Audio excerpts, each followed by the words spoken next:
does impact things like drainage and stuff like that, so you may be having some sort of side effect from the chymine and think that it's either helping or hurting your strength of your web, but it's not from causing any strength to the bonds of your wet web. Does that make sense? Yeah. Okay. Why is wet strength needed? It basically has two primary functions. First and foremost, it improves the carton durability.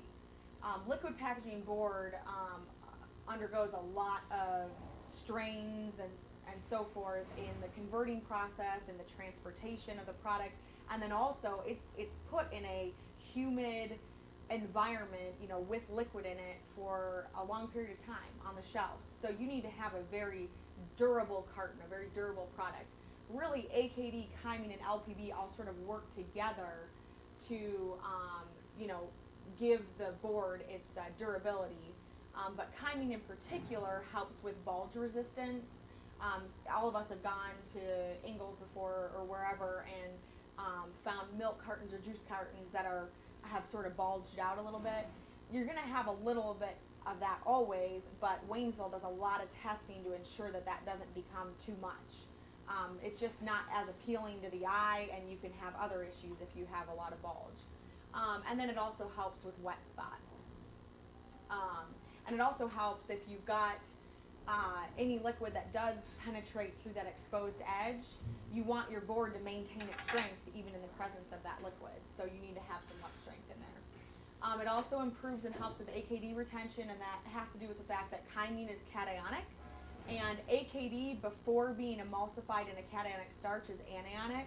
So if some of it comes out of the starch in the system, the chymine helps to sort of grab onto it and adhere it to the fibers, sort of creating like a bridging mechanism.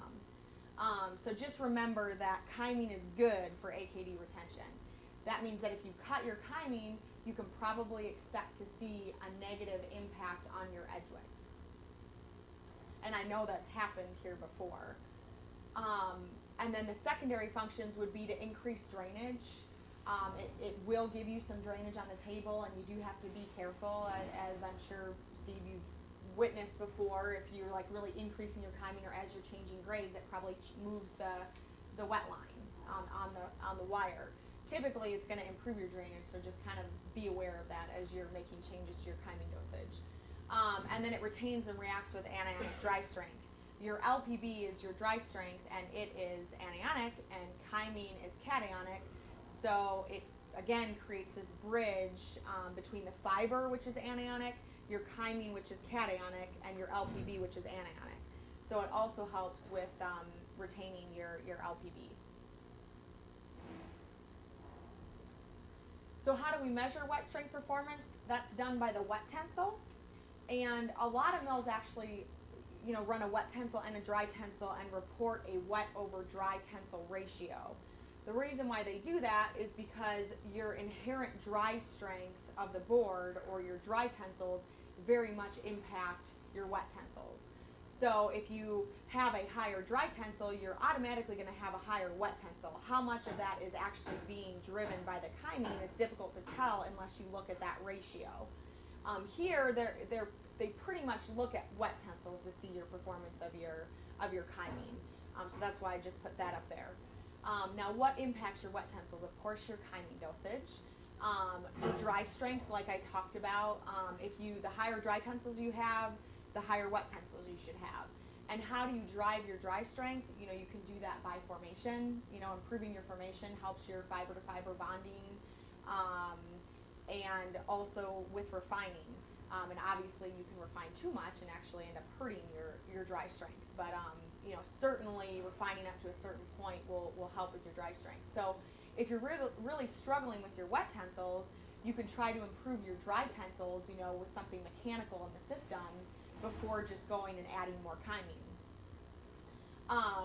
Pulp quality, you can only do so much with what you're given, and you guys all know that.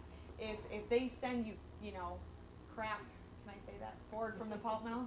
Okay, you could bleep it out, but if they... Chicken crap. Yeah. That's what it's like. Yeah. You know, if they send that forward, if the pulp is worked to death in the pulp mill and they send it forward and it just has little strength to it to begin with, it's going to be difficult to get too much out of that. So you're only as good as your foundation of pulp. So pulp quality certainly has a major impact on your dry strength, and then again, as I've discussed, your dry strength has a major impact on your wet strength. And then drying has an impact because, like I said, chymine is a resin. It needs to melt, and maybe melt isn't necessarily the best word, but it basically reacts in the presence of heat, and it cross-links and so forth, and basically forms like protection around the fiber-to-fiber bonds. It doesn't do that until the presence of heat. So like your drying through your dryer section is like where the magic is happening with the chymine. So if you change something pretty significantly in your dryer section, you may have an impact on your wet tensile performance. So it's just another tool to kind of keep an eye on, or a parameter to keep an eye on if you're struggling with wet tensils. Additives that are harmful, all these are the same as what is harmful for your AKD. Additives that improve is dry strength resins. You know, like I said, your LPB is helping to drive your dry strength. The more dry strength, the better wet strength. So, as an example, if you went out there today and you were really struggling with your wet tensils, and let's say you tried to increase your chymine and really didn't have much of a positive impact on your wet tensils, another thing to try would be try to give it a little LPB and see if that doesn't help your dry tensils. That will also then help your wet tensils. It's kind of like a balancing act between those two products. If one thing doesn't work, maybe try the other, or vice versa. It is important. The ratio that we recommend between those two is about a 3-to-1 ratio. You don't really want to be much less than that. You don't necessarily want to be much more than that. So that's just kind of like a rule of thumb. And I think most of your recipes are set up pretty close to that 3-to-1 ratio. I know sometimes you guys will be struggling, with like stiffness or dry tensils or something like that, and you'll, really sort of crank up the LPB. Sometimes when that happens, it maybe gets your ratios out of whack a little bit. So you kind of have to keep an eye on that. But we'll talk more about that when we talk about the LPB.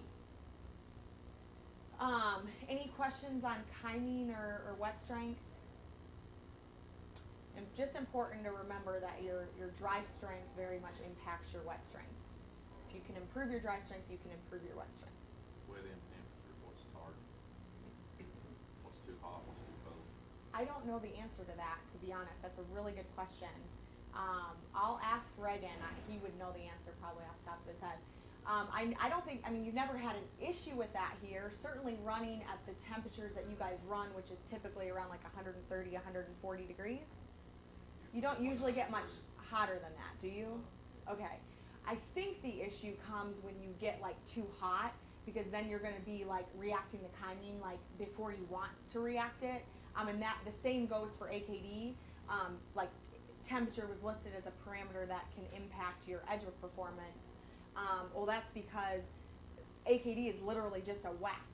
And if you put it into a hot system, it's going to melt. And you don't want it to do that until it's adhered properly to the fibers and anchored to the fibers. Then you want it to melt and sort of coat the fibers. And it's sort of similar with the chymine. You don't really want it to start doing its thing and cross-linking and whatnot until you have it retained in the board and on the fibers, adhered and anchored to the fibers.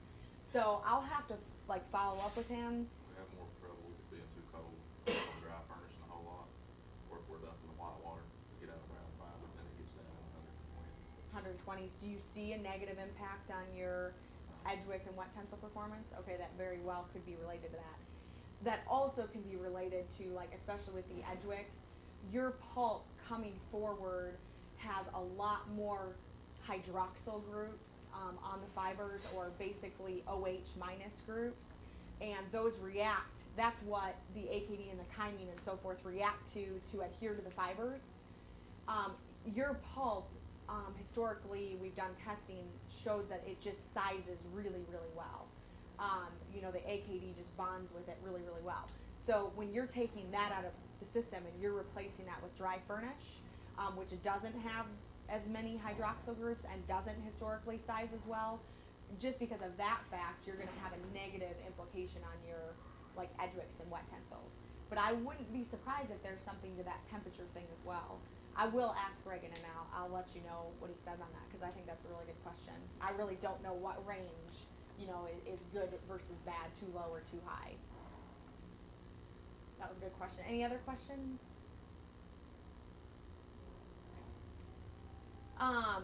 LPB is added to improve dry strength. It's pretty obvious what dry strength is. The physical strength of the finished sheet. Is important to understand that there are lots of different ways to measure dry strength, and you've got the machine direction and cross direction, which is sort of like your X and Y dry strength, and then you've got your ply bond, which measures your Z directional strength. They're all definitely related, but as it says on the next slide, no, the following slide, so I've sort of skipped ahead, but we primarily add LPB to improve your Z directional strength or your ply bond. You will get a little MD or CD dry tensile out of it, but it's not really added for that purpose. I'll talk more about that in a second because I'm getting ahead of myself here, but why is dry strength needed? Well, all these products sort of work together to give the carton durability. It promotes the chyming performance because, like we talked about, the more dry tensile strength you have, the more wet tensile strength you have. And then it also improves the internal bond for converting. Like I said, the board that you guys make goes through a lot of different converting, bending, scoring, folding, all of that. As they're doing that, if you don't have good dry strength, your fibers are just going to break apart and, that cause cracking and different things like that. Now, you could have too much and cause cracking as well. So it's, again, like you need a good balance there. And then for charge balance, AKD and chymine are cationic. So they're naturally retaining onto the fibers, but you can overfeed those products so that you over-catenize the system. In other words, you fill up all your available anionic sites on the fiber. And so LPB also provides some charge balance because it's anionic. So LPB and fiber are anionic, chymine and AKD are cationic. It's not something that you need to know, but it's just maybe helps you understand how they sort of react and are retained and so forth in your system. So how do we measure dry strength? Like I said, the ply bond test, it's a Z-directional strength test, different than your MD and CD dry tensils. And it's important to understand that, again, although LPB will help with your MD and CD, and I know sometimes when you're struggling with your MD and CD, you will increase your LPB. That's okay. If you've tried what you can with refining, if you've tried what you can with, formation, then you may need to try and add a little bit of LPB. But one that it won't help with is stiffness. I say that from theory and what we understand about it. You guys live it and breathe it, you experience it out there. I'm sure there have been times when you have increased the LPB and seen an impact on your stiffness, and I'm not going to sit here and say that that can't happen, but theoretically that's not why your LPB is added, and it shouldn't really help you a whole lot with stiffness. Like, as you know, more what drives stiffness is your starch pickup and your caliper and those types of things. So I'm not going to sit here and say that it can't help, but it probably won't help to the degree that sometimes it's added to try and help that. Does that make sense? Okay. So what impacts ply bond? Well, your LPB to chymine ratio. Again, you need to have the proper ratio set up there. Pulp quality, very important. Refining, formation, all things that we've already talked about. And I think you guys have a good handle on how to sort of improve your dry strength and your dry tensils and ply bond and stuff. You guys typically don't struggle with ply bond, do you? I know, but wasn't that like a couple years ago? It was, yeah, I know. It was so funny. I mean, our efficiency is just like, once they got that new tester, I thought, well, boy, this is sure nice. Evidently, it matches up, though, with the ply bond tester at Waynesville, so maybe the other one was always just reading low. It was just ancient. Yeah. probably needed to be replaced. So again, all the same additives are harmful. You're seeing a pattern here to your LPB performance. Chymine is helpful, again, because of the way that it helps it be retained in the board and onto the fibers. Here's a flow diagram. A lot of you guys have seen this before, maybe some of you haven't. But I wanted you to understand where these products are added into the system. The chymine is added into the stuff box accepts, which is like a thick stock application point. We want to really promote and drive that getting onto the fiber, and that's why it's added there before really any other of the functional chemicals are added. Again, the chymine provides bridging for retaining the AKD and the LPB, so it's important to get that onto the fiber first. Then you add your AKD with your 3 pounds per ton of alum, always that 3 pounds per ton of alum, and that goes in pre-fan pump, after you're diluting it pretty heavily, so that's a thin stock application, and that's really good for, proper mixing and distribution of the AKD. Then you add your LPB or your dry strength in pre-bird screen. That's the last thing that's added. And that is added, pretty close to going to the head box. So you're going to have a pretty immediate impact with LPB. And LPB, I don't know that I had it in the presentation, but it has sort of the opposite effect of chymine. I said chymine increases drainage. LPB can actually hurt drainage. LPB, Reagan always told me, is like refining in a bottle. So kind of keep that in mind as you're maybe increasing or decreasing, the LPB. You could, actually hurt your drainage, which maybe is a good thing. Maybe you want to carry more water, forward, help with your formation, ultimately help with your dry strength, but just important to keep that in mind. Okay, any questions about dry strength or any of the chemistries? Okay, now my favorite thing to talk about. It's spore control. So what is a spore? Some of you guys may be familiar with it, but I thought I would just talk about it a little bit just to help you guys understand. It's basically a really, really tough structure that allows bacteria to basically go sort of like into hibernation, dormant and survive under really adverse conditions. Similar to like a seed. A seed is not living or breathing. It's not a living organism like you and I. It doesn't eat. It doesn't need water. It doesn't need oxygen. It's just sort of there. It has all the DNA and the makeup of the organism, but it's not living and breathing. That's very similar to like a spore. But if you put that seed into an ideal environment, it's going to grow. It's going to become a plant. It's going to become living and breathing, organism again. So that's sort of the best way that I can think to kind of describe it in a way that would make sense to everybody. Basically what happens is your vegetative cell, which is just your living, breathing bacteria, your organisms just like you and I, but like in mini form, they're floating around in your system, hopefully not very many of them. But if they get into an adverse condition where they have no oxygen, or really high temperatures, or they don't have any food, they go into sort of survival mode. And not all bacteria can do this, but a lot of the bacteria that we deal with in your system do have the ability to do this. It basically splits its DNA inside that cell. Once it splits, it starts to form a coat, which they call the spore coat, which is kind of like if I was under stress, if I had the ability to create a duplicate of myself and then like protect myself with a bunch of armor, that's kind of what it's doing. So it's building this suit of armor around its DNA in this cell, sort of preparing for the point at which the mother cell, as they call it, or the original vegetative cell, will die off because it can't survive in whatever adverse conditions it's in, and then the spore will just be a free spore in your system. The nasty thing about spores is that they're nasty little buggers to kill. Spores have survived centuries in the worst conditions ever, and you put them back in a good environment, and they regrow and they become a bacteria again, living and breathing and reproducing. A spore does not reproduce or anything. It just stays as its little spore while it's in its adverse condition, like a seed.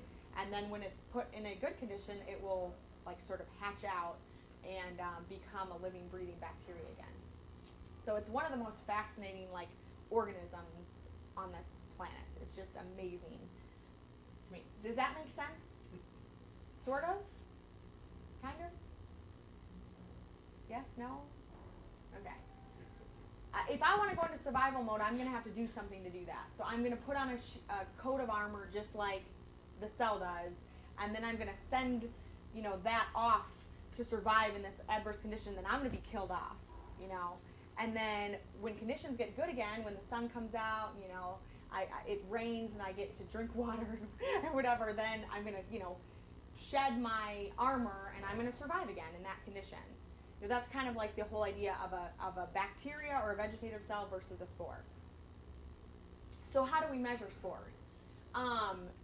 Judy, if you guys are all familiar with Judy Reeves, she's your spore tester, and she collects a sample of the board, and she takes a gram of it, and she pulps it up, and she plates it on agar. And agar is just a medium that's like ideal for promoting bacteria growth. It's like got the food for it and everything, nutrition for the bacteria. So then you incubate it, you put it in a warm environment, which is ideal to promote growth, and you put it in that incubator for 48 hours. Then you take this plate out and you read it. And you count your colonies per plate, which is ultimately per gram of board, because that's what you've pulped up and put into your agar medium. It's very similar to, like, I put a picture on here, again going back to my seed analogy with the plant. It's like taking your seed and planting it. And that's kind of similar. That's like a petri dish, and that's what she puts the agar in, and that's what she puts the board in. And so you're taking that seed and you're planting it into like an ideal environment, enriched soil that's going to provide food and whatnot for the seed and moisture and water. And then you put it, if you give it some sun or some heat in an incubator, it's going to promote growth. So the spore goes from being like a seed to hatching, if you will, growing back into a living, breathing bacteria, which allows you to count it and see it like on the plate. Dairyman standard is what we need to stay in compliance with and what we're always so worried about, because you have to stay 250 colonies per gram of board or less.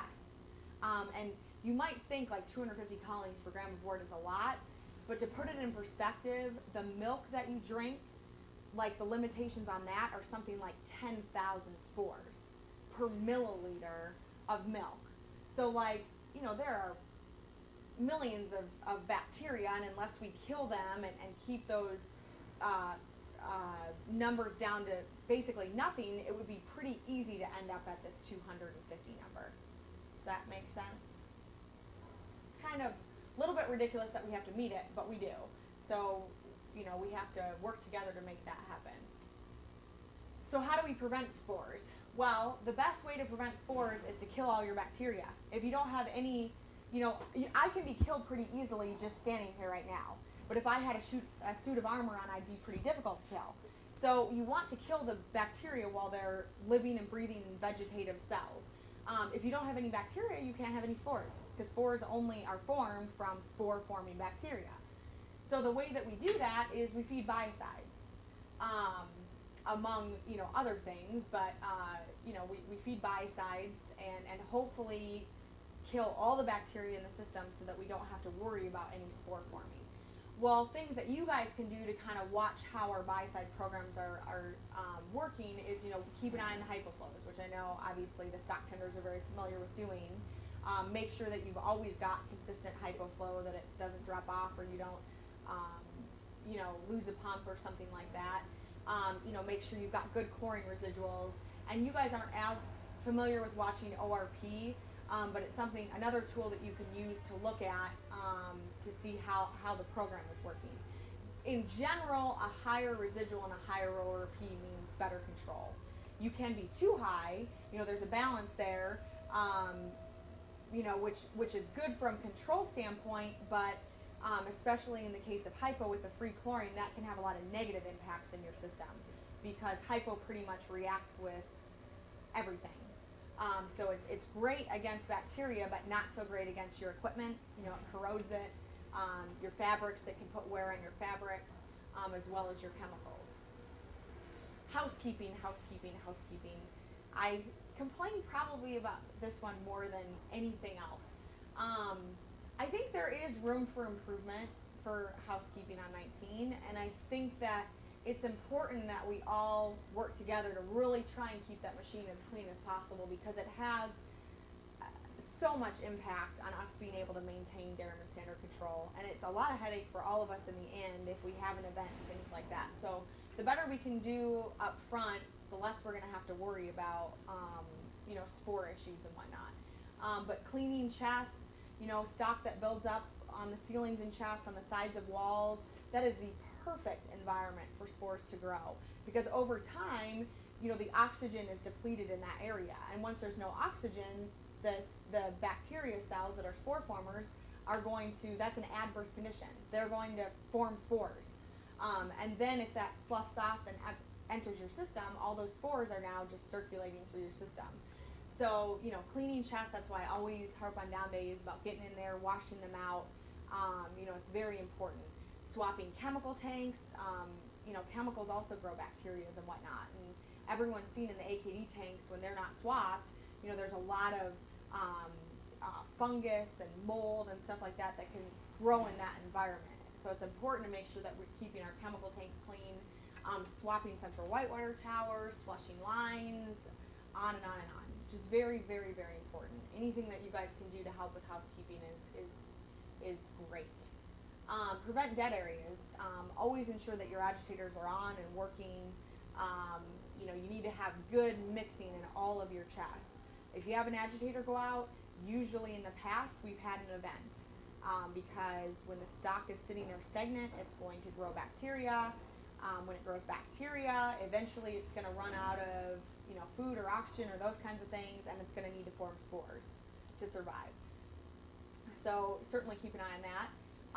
If you've got lines not in service, and you've just got stock sitting in those lines, that's why we put in the practice where we purge that save all stock chest line or flush or whatever you want to say once a shift, because historically we would have events because that whole line going out to the outside tower, broke tower, would sit there stagnant until you guys had a break. Then all of a sudden all that rotten stock, filled with spores would enter your system. So anything that you ever notice where there's stagnant lines or things like that, pumps not in service. I know you guys can only do so much there because if a pump goes out, you have to be able to switch to the other pump rather quickly. But any pumps and so forth not in service that you can isolate and drain is really the way to go. Proper broke and dry furnace handling. I don't know if you guys remember, but there was a long time period where you guys were feeding a lot of broke that was stored outside, much of which had ended up there because of high spore events.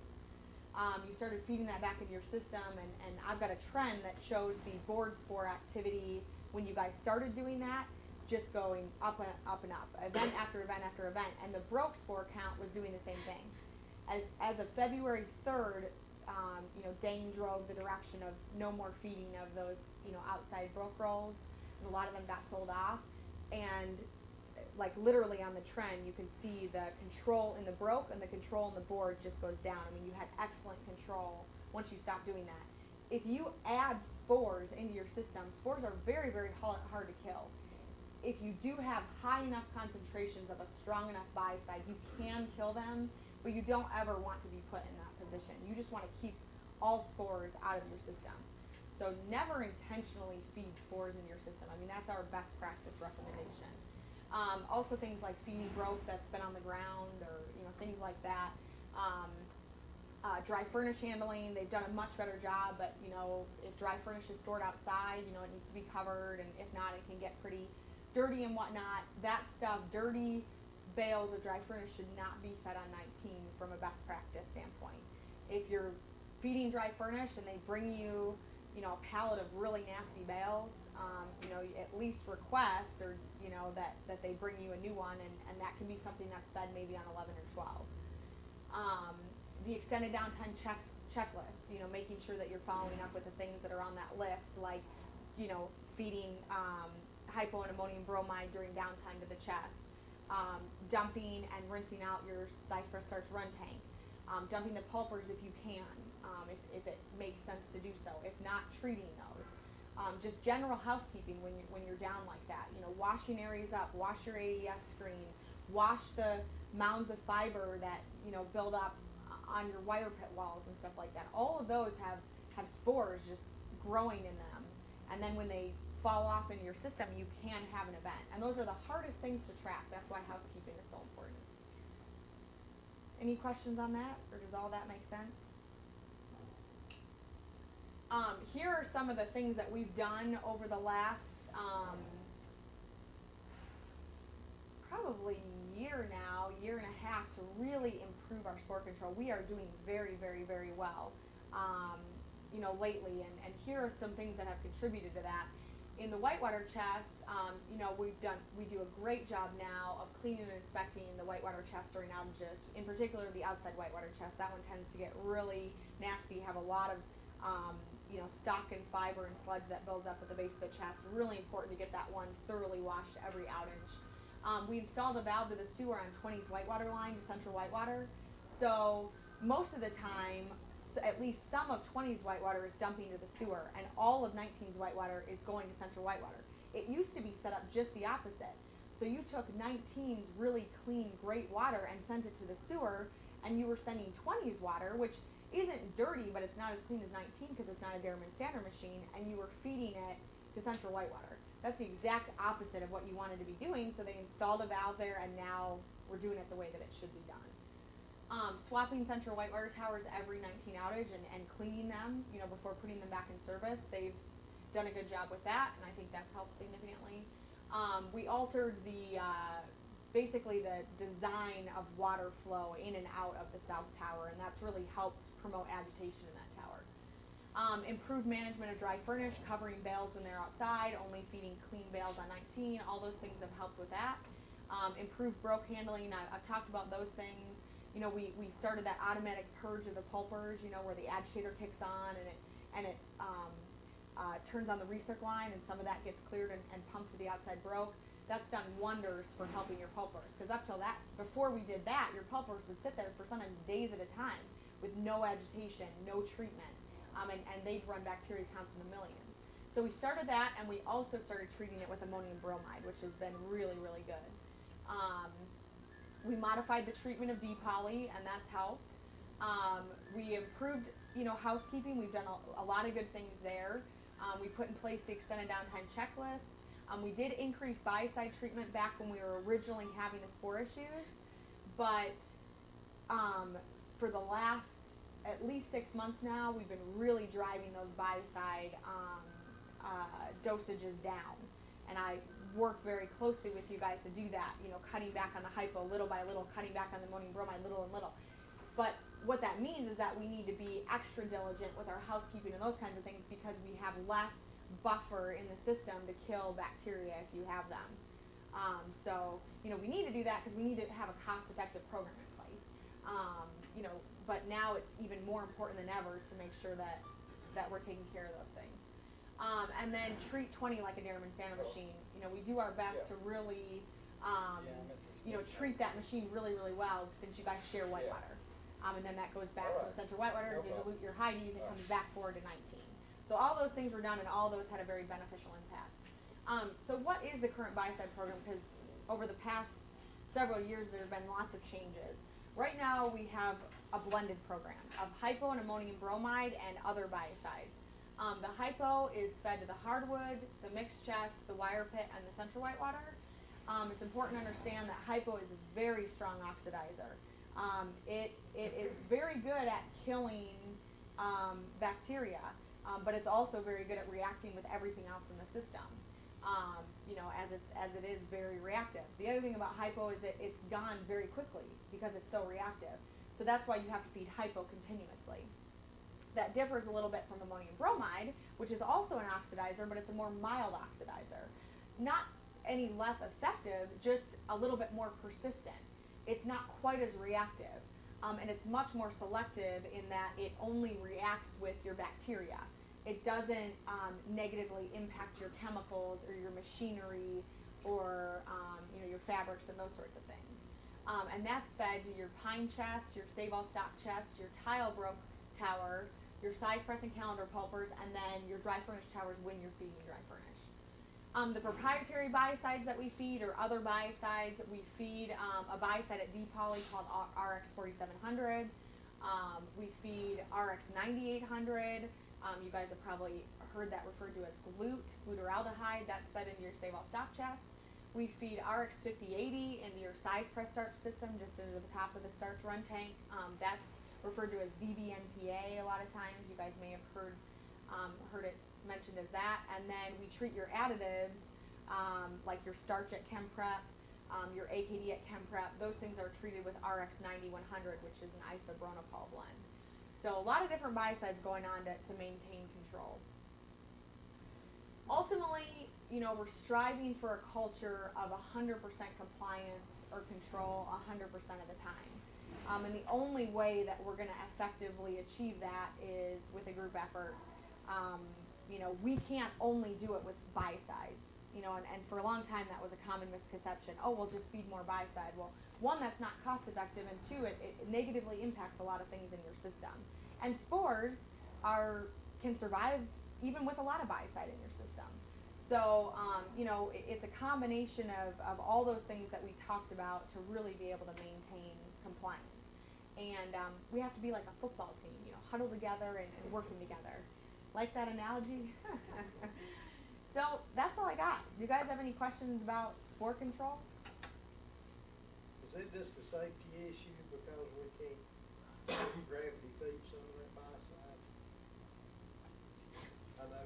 Oh, are you talking about the hypo feed system? Hypo, yeah. And talking about, I know there's been talk historically about having like a hypo run tank up on the mezzanine that would then gravity feed into pumps. No, there's not really any safety concern that I'm aware of for doing that.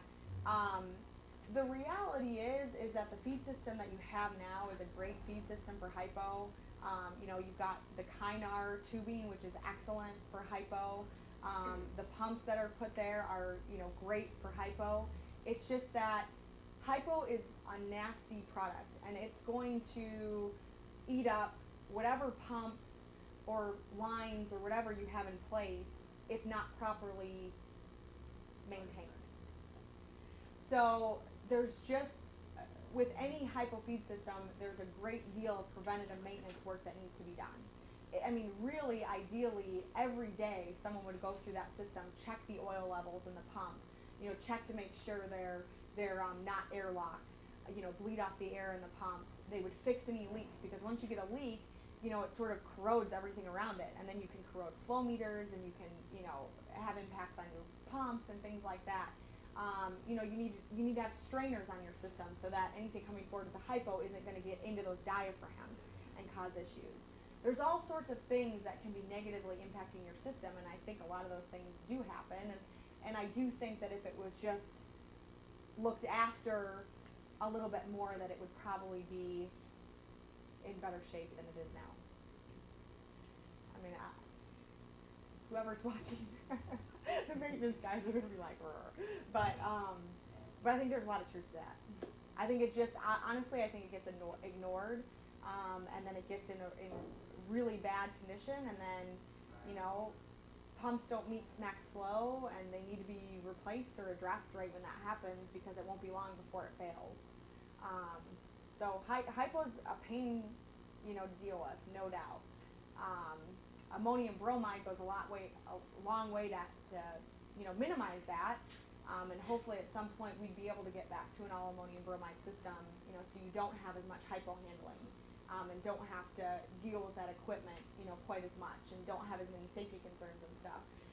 But we're just not sure if that's going to be a reality at this point or not. was a good question. Anything else? Did you guys think this was helpful, or did you already? Okay. I think, obviously it's been videotaped, so I think it'll be available if they wanted to see it again. So probably within a week, we'll probably have to, could be in a couple of days. Okay. It means we need to quit using PCC, right? Yeah. No. PCC is good from a yeah, I won't go there. Take me off video if you do. Cut. Yeah, the hypofeed system thing drives me nuts. Are we off camera now? Yeah, no problem. Okay. What's gonna happen is this, let's, you know, if he had asked this question, it was just like, my God, I've been waiting 20 years for somebody to ask me this question. We would've kept that. Yeah. Probably, this question probably wouldn't be on. Okay, cause I don't wanna, you know. Well, I'm pretty good about that. I cut out swear words. Good. And when people are, you know, giving the birds, stuff like that, you know, they just doesn't make it to the bottom. It'd be pretty funny though if all of a sudden. No, Okay. I make custom mixes though. I give you this. Where you make, you know. Because you gotta be diligent about the Boom. system and keeping it up, which means Yeah. the pump system is not. Which they don't at all, and that's a very frustrating, situation, but. Everybody gets signed in.